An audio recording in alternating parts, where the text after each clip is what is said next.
Today, everyone is into watches. It's a fashion accessory that signifies your status to everyone, whether you'd like to admit it or not. A nice watch can really make the person and can increase your general fashion style. But where do you start when looking for that first watch?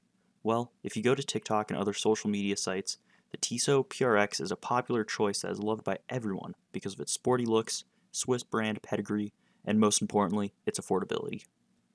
However, a new PRX starts around $350 with shipping for the quartz model, and $500 for shipping for an automatic version. But what if I told you that for close to the price of a new PRX quartz, you can build a 3-watch collection that is perfect for every use case, with a watch that fits into the dive watch, sports watch, and everyday utility watch categories? Well, you'd probably call me crazy, but I'm right. And all of these watches are from very well-respected brands that aren't just cheap Chinese knockoffs. So, the rules for this are simple. A PRX starts at right around $350 for the quartz model with shipping. If we can come under that, that's great, and that's the goal. Let's get started today with the first watch, and it's probably the cheapest one too, but more on that later. It's the Seiko Series 5 SNK 385. This watch is powered by Seiko's automatic 7S26 movement, which, while lacks some of the other features of other automatic watches on this list today, such as not having hacking, which, if you don't know, it's fine. It's just when the second hand stops as you're trying to set the time. You can't also wind this watch through the crown. It must be wound by shaking it. You can actually see this in the B-roll that I filmed of this. I had to take it off or put it on, shake it while I was filming, and just because it stopped, which is kind of annoying. But the good news is you can upgrade to the Seiko NH35 movement, which is Seiko's newer movement, with those features for a little bit more, but for this challenge, it does make it too expensive. The coolest thing about this watch, in my opinion, is that it has an open case back, which at this price is pretty rare for a respectable brand such as Seiko. And if you really like the mechanical aspects of a watch, like me, it's great to be able to take it off once in a while, look inside, and see the movement doing its thing. Other things to note is that it has a standard folding clasp with a mechanical opening buttons on the side with a ladder style micro adjust that all of our metal band watches will have today. It also has a day-date window, which is really cool for this price, so you can know exactly what the day is. And even though it has lume, it's very dim. I wouldn't really consider it unless it's an absolute emergency and you really, at that point, just hold a flashlight up or use your phone or whatever to tell the time.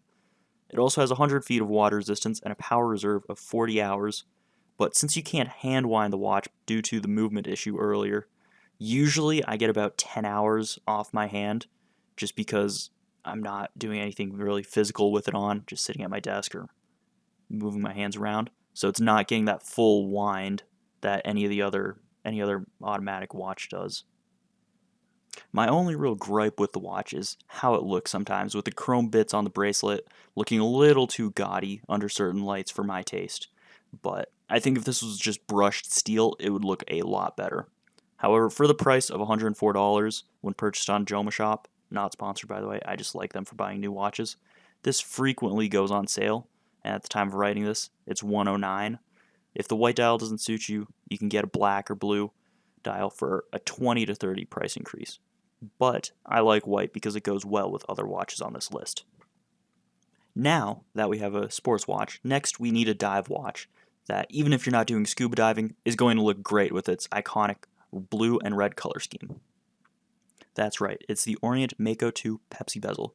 This might be my favorite watch that we're talking about today.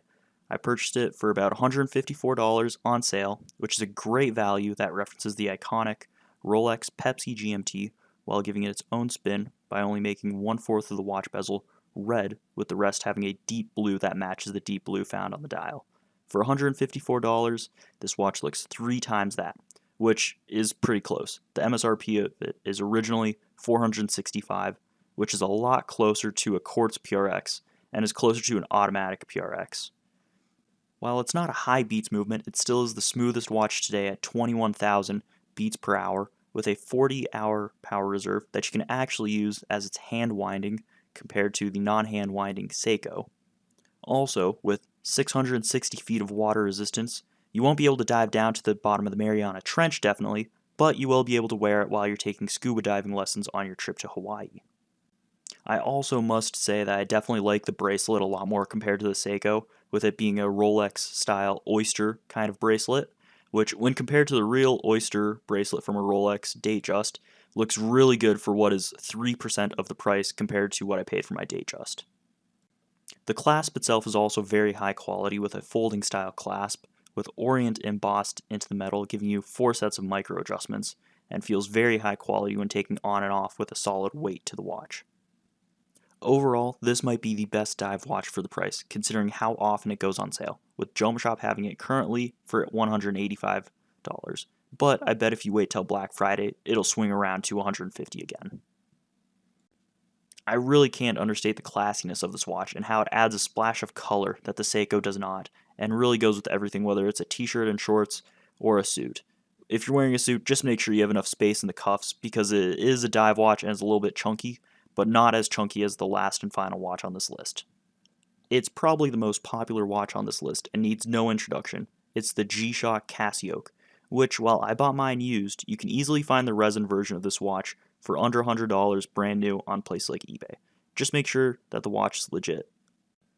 You can really replace this watch with any G-Shock for today, but I think the Casio looks the best and has the most reputation online of just being extremely popular and extremely good watch, because it's basically just if G-Shock tried to make their own AP Royal Oak with its octagon body.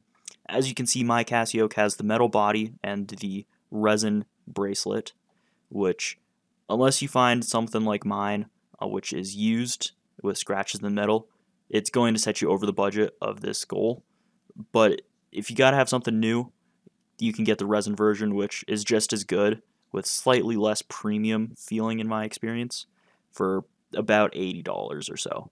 I paid $103 for mine, with this example having some scratches on. This is the only quartz watch on this list, and can literally do everything from multiple time zones, to stopwatches, to a light for seeing the time at night, to a cool looking date wheel. There's a reason why this is so popular. And to add on to that, you can wear this watch while you're doing anything, from working on your car, to sitting in the office, to whatever really. It's just that versatile. And that is why I love it. Especially if you get the resin bracelet as opposed to the full metal bracelet on some of the more expensive versions. But to me, I think the price is the best aspect of the Casio, because you can find them for any price range really, whether you want an all metal one or an all resin body one. And nobody is going to really care because it's a Casio. They're still cool. If you're a watch guy and you don't like it, you're not a watch guy, in my opinion. The biggest thing that drew me to the Casio was really its industrial styling, especially with the metal body around it, I think. It really sells the kind of grungy industrial look of the watch, which fits it perfectly. And at the end of the day, I think that's why watch enthusiasts love watches. It's because they're not a status symbol, it's because of what is inside them. To further add on to that, it's a lot like a car, in my opinion, with the Seiko being like a Miata, cheap, affordable, looks good, everybody kind of likes it, while being a little behind in some areas. The Orient being closer to like a 3-valve Mustang, where, it might be older and might have been replaced with something newer in the product line, but it still gives you a lot of features for a low price, and looks great while doing it, and is very purposeful. And the Casio, I would relate that closest to an electric car or even a Tesla, just because it doesn't give you the soul of a mechanical automatic watch, just like how an electric car doesn't give you the same soul as a gas car, but it gives you modern styling and every feature that you could ever want under the sun for a watch. As for all the watches shown today, I paid $364 before shipping, which, if you get the resin version of the Casio for $80 instead of the metal version I got for $100, you'd be looking at a total of $337 before shipping for a great entry-level watch collection that allows you to get into the hobby and find out if you like it enough. And later on, the great thing that you can do is you can get a fourth watch for special occasions. That's something a lot more expensive and a lot more meaningful, such as a Grand Seiko Spring Drive or an 80s or 90s Rolex or something like that.